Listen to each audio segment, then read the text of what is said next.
வேலுவும் ஸ்டீவும் coach இல்லாம என்ன பண்றது? பேசாம மறுபடியும் நடராஜே கோச்சா வந்தா நல்லா இருக்கும். என்னதான் அவர் கராரா இருந்தாலும் நல்ல கோச் தான்னு சொல்றாங்க. என்ன பேசிக்கிட்டு இருக்கீங்க? ரங்கன் உள்ள வந்ததுக்கு அப்புறம் தான் நம்மளோட வின்னிங் ஸ்ட்ரீக்கே அதிகமாயிருக்கு.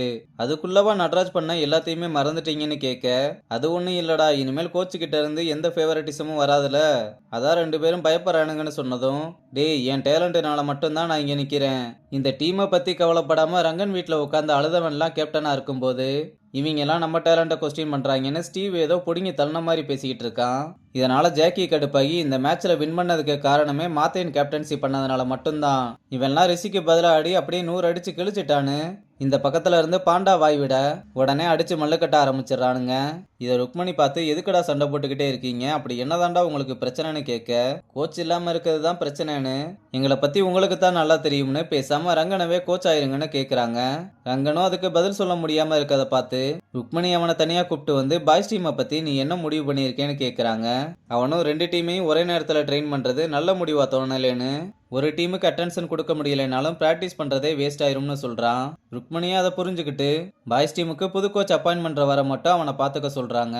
அங்க கட் பண்ணா துரை எம்என்சிஏக்கு ஃபண்டை ஒதுக்கி அதை ரிலீஸும் பண்ணிட்டாருன்ற விஷயத்தையும், இதுக்கு பின்னாடி கண்டிப்பா ஏதோ ஒரு ரீசன் இருக்கணும்னு கமிட்டி மெம்பர்ஸ் எல்லாம் ராஜசேகர் கிட்ட சொல்ல, ரங்கனும் துளசியும் ரொம்பவே க்ளோஸ் ஆயிருக்காங்கன்னு கேள்விப்பட்டதா அவனோட மொபைல் எடுத்து 2 பேருமே கையை பிடிச்சுக்கிட்டு நிக்கிற மாதிரியான போட்டோவை கமிட்டி மெம்பர்ஸ் எல்லாருக்குமே காமிக்க, அவங்களும் அதை பார்த்துட்டு ருக்மணிக்கு துரையை அறிமுகப்படுத்தினதே துளசி தான், அப்ப கண்டிப்பா இதனாலதான் ஃபண்ட் அப்ரூவல் ஆயிருக்கும்னு அவங்களும் நம்பிற ராஜசேகர் சாமர்த்தியமா உள்ள கொளுத்தி போட்டு விட்டான்.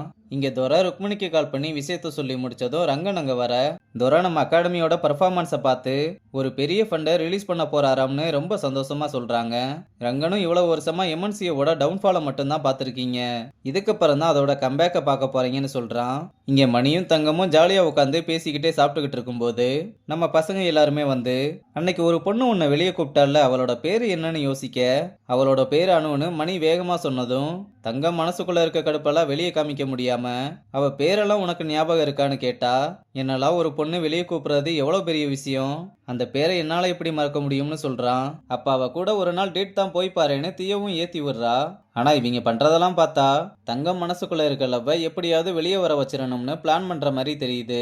அப்ப அதுக்கேத்த மாதிரியே தங்கமும் கடுப்பாகி, அவன் போறான் போல, அது அவனோட இஷ்டம், நீங்க எதுக்கு புஷ் பண்ணிக்கிட்டு இருக்கீங்கன்னு கத்துறா. ஆனா ரிஷிக்கு இது புரியாம, உங்களுக்கும் தங்கத்துக்கும் எதுவும் பிரச்சனையா, நானும் பாக்குறேன் தங்கம் உங்களை முறைச்சுக்கிட்டே இருக்கான்னு கேட்க, அப்புறம் தான் அவங்கிட்ட ஏத்தி விடுற மேட்டரை சொல்றா.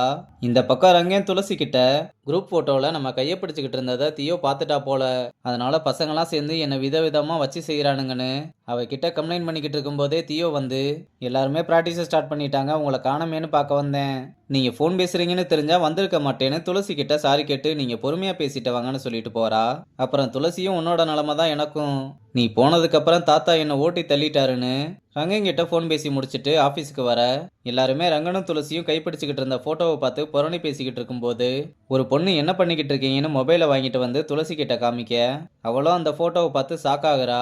கூட இருந்தவளும் நீங்க ரொம்ப நாள் கழிச்சு இப்படி இருக்கிறது எனக்கும் சந்தோஷம்தான், ஆனா இது பொலிட்டிக்கல் அண்ட் கிரிக்கெட்டிங் சர்க்கிள்ல ரொம்பவே வேகமா பரவிக்கிட்டு இருக்குன்னு சொல்றா.